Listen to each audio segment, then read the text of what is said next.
গ্রামীণ হাওড়ার আমতায় হিন্দু সংহতির উদ্যোগে অনুষ্ঠিত হল সারা বাংলা আদিবাসী পুরুষ ও মহিলাদের তীরন্দাজ প্রতিযোগিতা। রবিবার হিন্দু সংহতির উদ্যোগে আমতার বেতাই জয়ন্তী অ্যাথলেটিক ক্লাবের সহযোগিতায় বেতাই ফুটবল মাঠে এই প্রতিযোগিতার আয়োজন করা হয়। পুরুলিয়া, বাঁকুড়া, ঝাড়গ্রাম, 2 মেদিনীপুর, হুগলি সহ রাজ্যের বিভিন্ন প্রান্ত থেকে কয়েকশো আদিবাসী পুরুষ ও মহিলা এদিনের এই তীরন্দাজ প্রতিযোগিতায় অংশগ্রহণ করেন। হিন্দু সংহতির রাজ্য সভাপতি শান্তনু সিংহ বলেন, তীরন্দাজ আদিবাসীদের একটি ঐতিহ্যবাহী খেলা।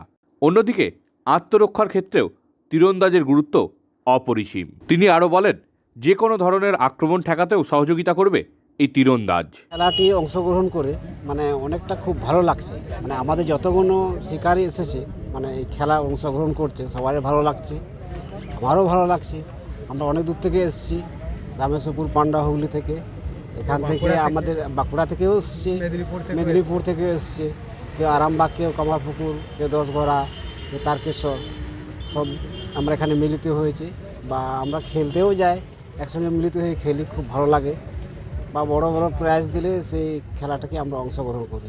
এখনকার যা দিন, কিছু অস্ত্র মানুষের কাছে থাকতে হবে, এই নয় যে গুলি পিস্তলের ওই রকম কিছু জিনিস নয়, যেটা আত্মরক্ষার জন্য এখনকার দিন যা ঘটছে আমাদের পাকিস্তান বা ভারত যে হিসাবে ঘটছে, কিছু অস্ত্র থাকলে আমাদের নিজের জীবনটাকে বাঁচানো যায়।